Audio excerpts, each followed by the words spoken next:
오늘은 성령님에 대한 네 번째 시기하는 분이라는 제목으로 우리 함께 내용을 나누겠습니다. 성 바실리오 성당의 수도 규칙에는요, 이런 글이 써 있습니다. 녹이 쇠를 줍먹듯이 질투는 그것에 사로잡힌 영혼을 병들게 한다. 그리고 고대 로마 시인인 호라티우스는요, 이런 말을 남겼습니다. 질투심 많은 사람은 이웃 사람들이 살찔 때 마르게 된다. 잠언의 14장 30절에는요, 이렇게 말합니다. 마음의 화평은 육신의 생명이나 시기는 뼈의 썩음이다. 여러분, 질투에는요, 어떤 강한 힘이 작용합니다. 보이지 않는 힘이 있습니다. 여러분 한번 생각해 보세요. 여러분 스스로가 누군가를 질투했을 때, 혹은 여러분이 누군가에게 질투를 받았을 때 한번 생각해 보세요. 오늘 말씀에 참 특이한 점이요, 이 질투라는 단어를 쓰면서 성령님에 대한 언급을 합니다. 오늘 본문이 조금 약간 이제 그릭이기 때문에 번역이 좀 어려운데, 그 번역은 노트에 나와 있다시피 이렇습니다. 하나님께서 우리 안에 거하게 하신 성령님이 우리를 시기하기까지, 우리를 질투하시기까지 사랑하신다. 그 말은 다시 말하면 질투하시기까지 그리워하신다라는 말입니다.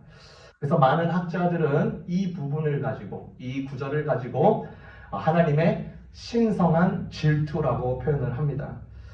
그러면 왜 성령님은 이런 신성한 질투 왜 하실까? 무엇 때문에 하실까라는 것을 우리가 세 가지로 함께 간단하게 나눠보고자 합니다. 첫 번째, 왜 성령님은 질투, 시기하시는가? 첫 번째요, 주 안에서 새 사람임을 상기시키기 위해서 그렇게 합니다. 성도들을 주 안에서 새 사람임을 상기시키기 위해서 성령님은 질투하십니다. 여러분, 성도님들이요, 성도가요, 신앙생활을 하는 가운데 두 가지 큰 모멘텀이 있습니다. 결혼식과 결혼생활입니다. 여러분, 결혼식은요, 공식적으로 부부가 되었음을 인증하고 공증하는 것입니다. 신앙으로 따지면 예수님을 영접하는 것, 또 예수님을 선물과 같이 온전히 이렇게 받아들이듯이 받는 순간이 결혼식인 것입니다. 그런데 이 결혼식이요, 전부가 아닙니다. 이제 결혼 생활이 이어집니다. 지지고 볶고 싸우고 오해하고 화해하고 눈물 흘리고 사랑하고 핥히고 모든 게 다 포함되는 것입니다. 성도가요, 주님과 결혼식뿐만 아니라 이제 결혼 생활로 이어지는 것이죠. 참된 성도로 되어가는 과정입니다. 여러분, 남자와 여자가 결혼을 하고 이제 결혼 생활을 합니다. 그런데 제3자가 와서 내 남편을 좋아하기 시작합니다. 사랑하려고 작정을 합니다. 그 마음을 살려고 난리 버거지를 칩니다. 이때 와이프가요, 아유, 내 남편을 사랑해 주셔서 감사합니다 라고 넋죽 용인하는 자는 한 명도 없습니다. 만약 그런 식으로 하는 자가 있다면 두 가지인 경우죠. 그 여자가 미친 사람 아니든지 아니면 사기꾼인 것입니다. 당연히 질투해야 합니다. 당연히 막아야 됩니다. 내 남편, 내 아내이기 때문에 그렇습니다. 내가 내 아내에게 가지는 질투는요, 참된 질투이다. 그런데 제3자가 내 남편 혹은 내 아내에게 가지는 질투는 부정적인 질투가 됩니다. 솔로몬 왕이 판결했던 것이 아주 유명한 게 있습니다. 한 어린아이를 데리고 와서요, 서로 자기 아들이라고 하면서 우기는 소송을 맡게 됩니다.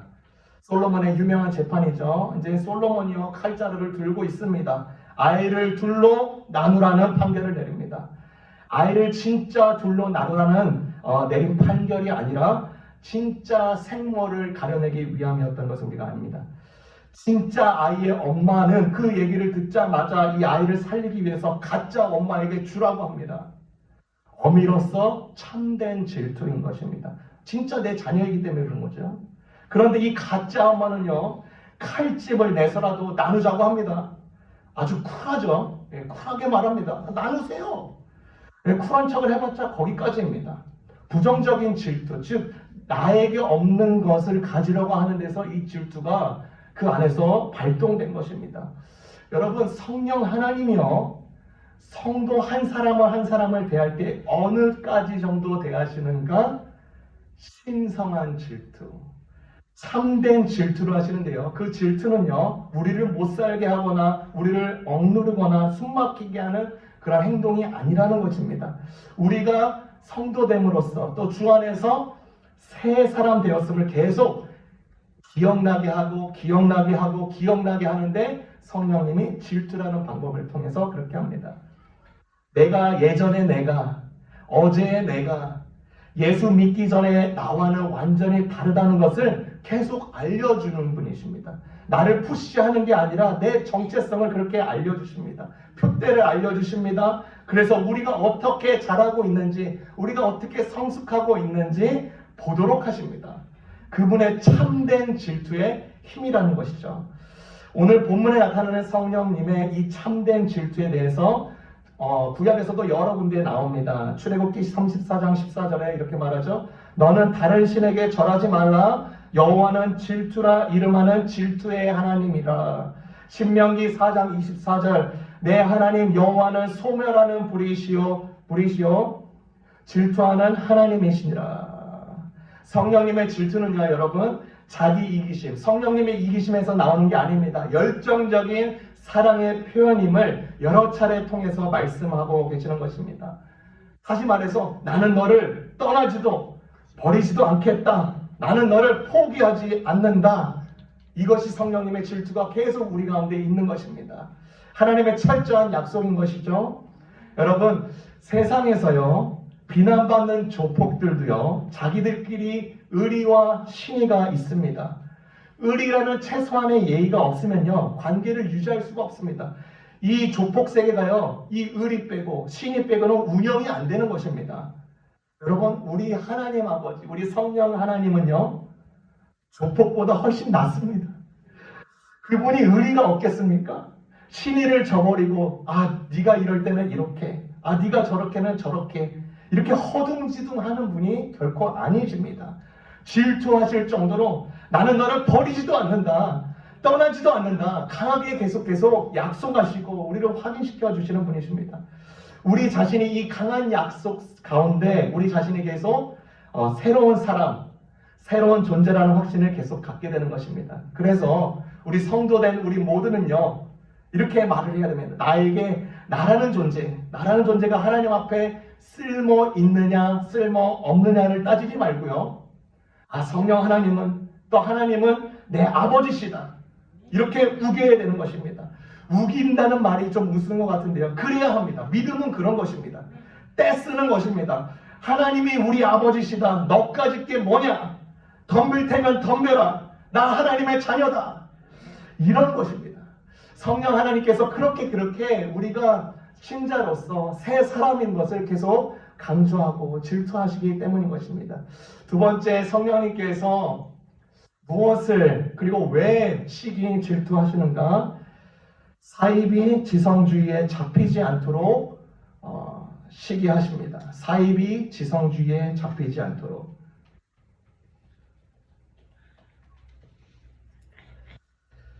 19세기를 보면요, 19세기 동안에 전 세계적으로요, 읽고 쓰고 하는 능력은요, 이제 2배 이상 증가했습니다. 그리고 20세기 동안에는요, 전 세계적으로 교육이 급속하게 확 늘어났습니다. 그러니까 5명 중 4명이 현재 모두 이제 다 읽을 수가 있습니다. 글을 읽는 것입니다. 여러분, 17세기만 해도요, 성경을 읽을 수 있는 사람들이 없습니다. 그래서 성경을 대신 교회에서 목회자나 누가 이렇게 읽어줘야만 이렇게 들으면서 이제 성경의 내용을 알 수 있었습니다. 여러분, 요즘 젊은 세대 보십시오. 이 젊은 세대 때 어느 때보다도 교육을 잘 받고 있습니다. 얼마나 많은 축복을 받고 있는지 몰라요. 정보 사회를 넘어서요, 이제 정보 홍수 시대라고 말을 합니다. 자신이 모르는 것이 있으면요, 컴퓨터 혹은 작은 스마트폰 열면요, 다 검색만 하면 다 나옵니다. 그래서 그거 보고 따라하면 준 요리사가 되고요, 준 디자이너가 되고요, 세마이 건축자가 되고요, 세마이 연주자가 될 수가 있습니다. 유용한 정보가 얼마나 많은지 몰라요. 여러분, 저희 교회가 이제 최근에 격실 리빌딩 할 때도요, 제가요, 디자인에 하도 이제 센스가 없으니까 인터넷으로 큰 도움을 받은 거예요. 그래서 저런 어설플지 몰라도 저는 이렇게 할 수 있는 도움을 받았습니다. 많은 것을 알 수 있고 많은 것을 정보를 통해서 유익을 얻는 시대입니다. 믿음에 대해서도요 마찬가지입니다. 신앙에 대해서 궁금한 거 있으면 키워드 검색하면요, 문장 검색하면 언제든지 간편 검색을 통해서 얻을 수가 있는 것입니다. 우리는 이 2023년 21세기를 살아갈 때 당연 우리의 학식에 대해서, 우리의 교육에 대해서 자부심을 가질만 합니다. 그런데 이러한 흐름 속에서 성도로서 한 가지 주의해야 할 점이 있습니다. 무엇이냐? 사이비 지성주의입니다. 마틴 로이드 존스 목사님이요, 한 가지 경고한 것이 있는데 이런 내용입니다. 오늘날 부흥의 가장 큰 걸림돌 중에 하나를 꼽자면 사이비 지성주의입니다. 무엇이 점잖은 것에 대한 오해의 원인이 있다고 생각을 합니다. 즉 이 목사님이 말씀하시는 게 무엇이냐면 지적 수용성, 받아들이는 것이 넓어지고 지적으로 받아들일 수 있는 기회가 많아지면 많아질수록 참된 인간의 요소인 하나인 감정을 배제하는 경우가 있기 때문에 이러한 경고를 하신 것입니다. 지적 수용만을 강조하고 고집하고 감정적인 요소를 배제하는 것은요, 신앙생활 하는데 큰 영향을 미칩니다. 쉽게 말해서요, 신앙생활 할 때에 점잔을 뺀다는 것입니다. 점잔을 뺀다. 여러분 잘 알다시피 사도 바울은요, 세상에 알려진 가장 위대한 지성인 중에 한 명이었습니다. 그가 예수를 만난 뒤에 얼마나 거대한 감정에 휩싸여 있는지 모릅니다. 그가 목회 혹은 선교를 하면서 얼마나 많은 눈물을 흘렸는지 모릅니다. 이 지적인 거인인 바울은요, 진리에 감동할 줄 아는 사람이었어요. 이 지적인 거인 바울은요, 그 감동으로 눈물을 흘리는 자였습니다. 영국의 위대한 설교자 조지 휘필드도요, 주님의 은혜와 영광에 대해서 설교하면서 두 뺨이 젖도록 눈물을 흘리는데 듣는 이들도 그것을 보면서 같이 눈물을 흘렸습니다. 여러분, 완고하게 지적인 태도를 고수하고요, 감정을 통제하는 것은 반드시 거기 끝에는 사이비 지성주의로 빠집니다. 성령 하나님도요, 우리에게 어떻게 대하시는가? 감정적인 용어, 질투가 쓰일 정도로 우리를 그렇게 대하시는 분이십니다. 여러분, 제 말을 오해하시면 안 됩니다. 감정적이 되라는 뜻이 아닙니다. 감정을 가지라는 뜻입니다. 감정 없는 신앙생활은요, 지적 허영심으로 갈 기회가 참으로 다분하기 때문인 것입니다. 아까 마틴 로이드 존스 목사님이 언급한 무엇에 점잖아야 되는가, 이것에 수많은 오해가 있었다는 것입니다. 여러분, 우리에게 한번 질문해 보십시다. 우리는 주님 앞에서 점잖아야 할까요? 성령 하나님은요, 우리를 향해서 점잖지 않으십니다. 질투하십니다. 여러분, 우리나라 문화 가운데 두 가지 큰 문화가 있습니다. 체면 문화와 양반 문화입니다. 그래서 양반 문화, 여러분 잘 아시죠? 먹는 것도 없으면서 이라도 쓰셔야 되는 것입니다. 다른 사람이 차 좋은 거 가지고 있으면 내가 형편이 어려울지라도 그 차 가져야 되는 체면 문화가 있습니다. 그렇게 점잔을 떨면, 그렇게 체면 가운데, 양반 문화 가운데 우리의 신앙을 적용할 때 그 우리의 신앙의 키가 과연 제대로 자라날까? 여러분, 주님이 하신 유명한 말씀이 있습니다. 너희는 내 앞에서 양반같이 되어라. 그런 말 하셨나요? 아닙니다. 너희는 어린아이를 세우면서 이 어린아이와 같이 되라. 성도는요, 사이비 지성주의에 빠져서 지나치게 점잔을 빼면서 그러는 가운데 성령님을 억제하다가 건조하고 황량해지고 상대적으로 열매도 없고 무력해고 쓸모없는 상태에 빠지지 않는 게, 그게 더 성도로서 더 중요한 것입니다. 중요한다는 말도 이게 부족한 것입니다. 사이비 지성주의에 빠졌던 사람들 중에 욥의 친구 중에 한 사람이 있습니다. 소발이라는 사람입니다. 이 소발이요, 하나님을 잘 믿은 사람인데 그가 가진 어떠한 진리 한 뼘만, 그것만 붙들고 살았던 사람입니다. 무엇이냐면 하나님은 두루 다니시며 사람을 잡아가두는 분이라는 것을 보았습니다. 그러니까 옳은 사람에게는 늘 상을 주고 잘못한 자에게는 벌을 준다. 아주 단순한 답만 고수한 자였습니다. 그에게 하나님은요 단지 감시자였을 뿐입니다. 그런데 욥은요 그런 친구의 하나님에 대한 소개에 대해서, 그런 하나님의 알에 대해서 더욱 하나님께 직접 나아갑니다. 절망 가운데서도요 자신의 감정을 쏟아냈습니다. 감정을 가지고 하나님 앞에 절규했습니다. 그러는 가운데 우리가 욥의 마지막 부분을 보면 욥의 세 친구들이 경험했던 하나님들보다 이 욥이 하나님을 경험했던 것이 더 깊고 더 놀라운 단계로서 하나님을 경험합니다. 여러분, 성령 하나님은요 성도들을 질투하시는데 단지 지적 자격 능력, 지적 수용 능력 정도로 만족시키는 것이 그것에 그치지 않습니다. 지적 수용 능력을 기르기 위해서 우리를 신자로, 믿는 자로 부른 것이 아닙니다. 그것을 훨씬 뛰어넘는 것입니다. 여러분, 성경에요 지성주의의 대표가는 자들을 뽑자라고 하면 바리새파 사람들을 뽑을 수 있습니다. 아는 게 너무 많아요.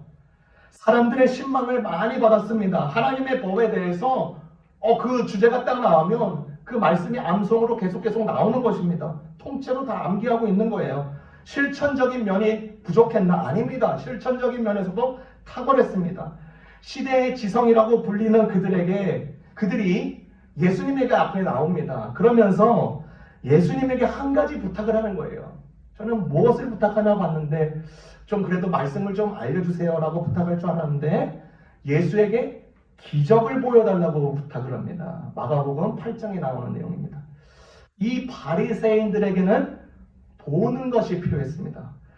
여러분, 어떠한 법칙을 한번 생각해 보세요. 어떠한 법칙, 원칙이 세워지기까지는요 어떤 이론이 먼저 성립이 됩니다. 그래서 이 이론이 반복이 되면요 경험이 되고요, 경험이 되면 어떤 원리가 되고, 그 다음에 그 원리가 더 구체화되면 이제 원칙이 되는 것입니다.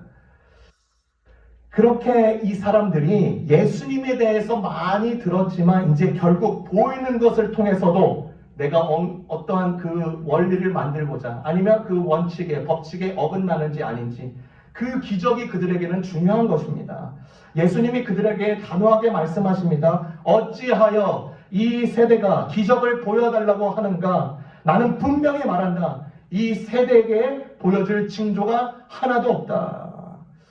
여러분, 저나 여러분이 생각할 때요, 예수님이 바리새인에게요 거창한 기적 하나 보여주시면요 그들의 바람도 이루어질 것이고 그들의 지적 한계도 깨뜨려 주시지 않았을까 생각할 수 있습니다. 그런데 예수님은 그렇게 하지 않습니다. 왜 그럴까? 여러분, 기적은 일어나는 것이지 보여주는 것이 아니기 때문입니다. 만약에 예수님이 그날 간단한 기적 하나쯤 보여줬더라면 그들에게 지적 만족을 얻어서 예수님을 오히려 더 잘 믿는 것이 아니라 그 순간 예수를 요술쟁이나 마술사로만 여기기 때문인 것입니다. 계속 보여다 주면 하나의 법칙이 되고 과학이 되고 지적 만족에만 반응할 뿐인지 이제 전인적인 반응은 기대할 수 없기 때문에 예수님은 거절하신 것입니다. 여러분, 마찬가지로요, 성령님은 우리에게 결코 지적 허영심에 묶이도록 두는 분이 아니십니다. 우리의 영혼, 정신, 감정도 온전히 전인격적으로 다듬어가며 수용하며 그분을 닮아가며 그분에 의해서 만들어지고 있다는 것을 우리가 잘 기억해야 합니다. 우리의 이성적인 측면뿐만 아니라, 제가 이성을 다 무시하라는 게 아니죠. 이성적인 측면뿐만 아니라 감정적인 면도 이 성령님의 질투를 받고 계속 누리시며 살아가는 귀한 성도 되시기를 주님의 이름으로 축원합니다. 마지막입니다. 왜 성령님은 무엇을 위해서 왜 질투하시고 시기하시는가? 성령님은 진정한 주님의 교회가 되기를 위하여서 질투하십니다. 성령님은 성도들이여 진정한 주님의 교회가 되기를 위하여 질투하십니다. 이 질투의 내용, 고린도 후서 11장 2절에 이 내용이 좀 더 자세하게 나옵니다. 이렇습니다. 나는 하나님께서 질투하시는 것과 같이 똑같이 여러분에게 대해 질투하고 있습니다. 나는 여러분을 순결한 천으로 한 분이신 남편 그리스도께 바치려고 정혼을 시켰습니다. 이 바울이 고린도 교회 성도들에게 말씀하고 있는 건데, 이 본문에서 중요한 단어는 여러분 그리고 한 분 남편입니다. 하나님은 질투하시는데 성도들이 남편 한 분, 즉 교회로 계속 세워지기를 질투한다는 내용이에요.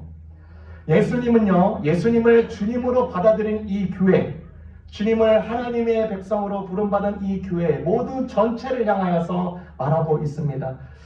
오늘 초반에 이렇게 말씀 보았던 그 야고보서 4장 5절에도요.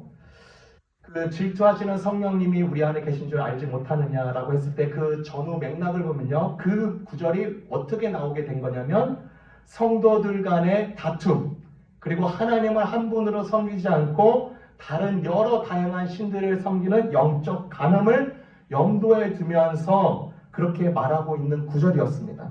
그러니까 다툼과 하나님 아닌 다른 신에게 굴복하는 것은, 그것에 대해서 하나님은 질투하신다는 것입니다. 왜냐하면 그것은 진정한 교회가 아니기 때문인 것입니다.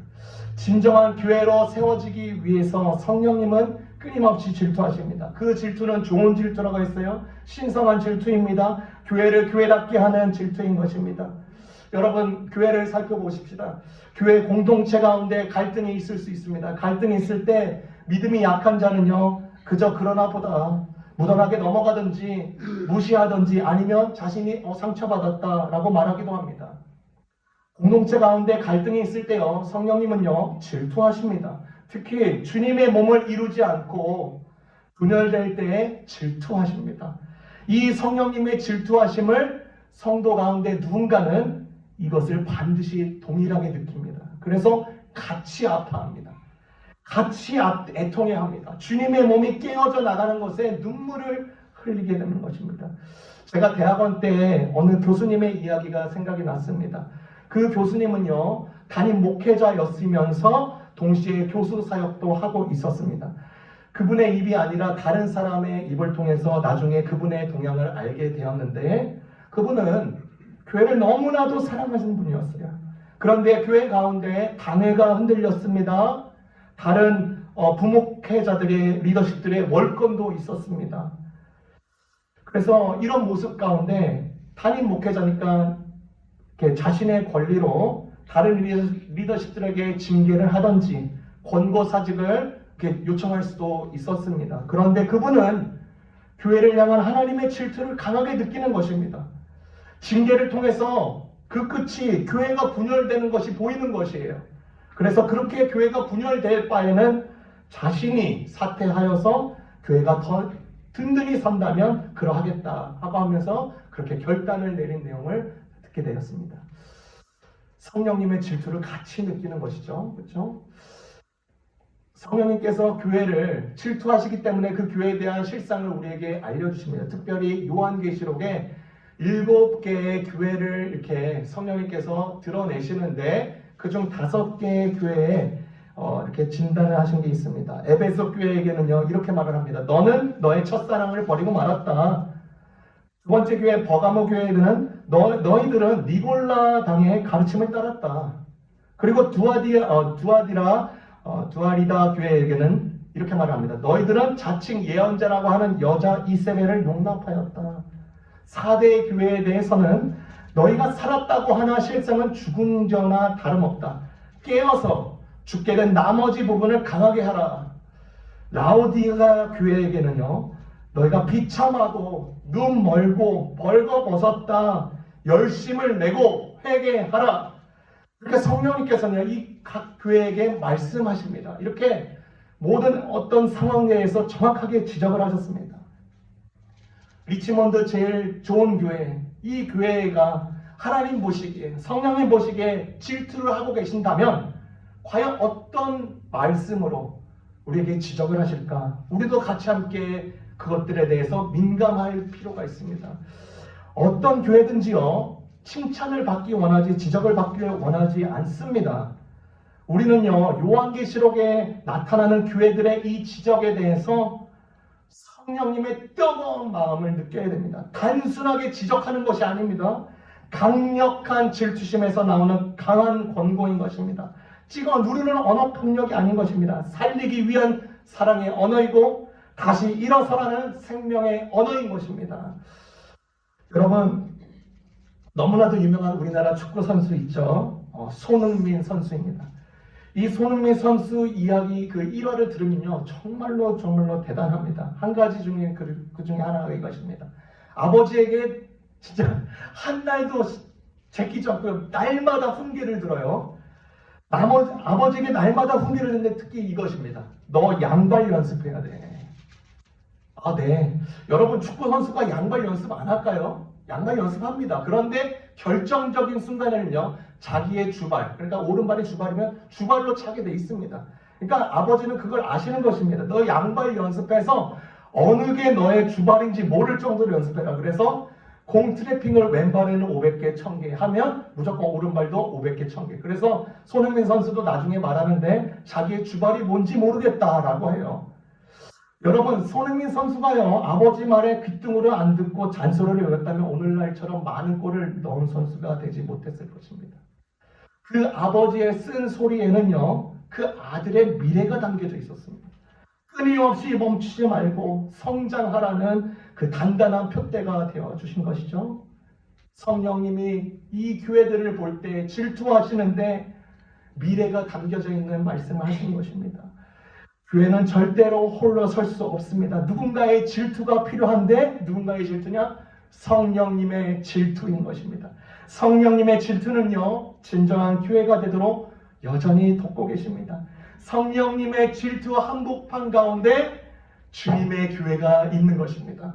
성도들에게요, 성령 하나님은 맹렬히 질투하는 연인이 되시기 때문인 것입니다. 우리가 귀한 교회로 부름을 받았는데 우리 또한 이 마음을, 이 성령님의 질투하심을 늘 기억하면서 그 가운데 성숙하는 믿음의 사람들 되시기를 주님의 이름으로 축원합니다.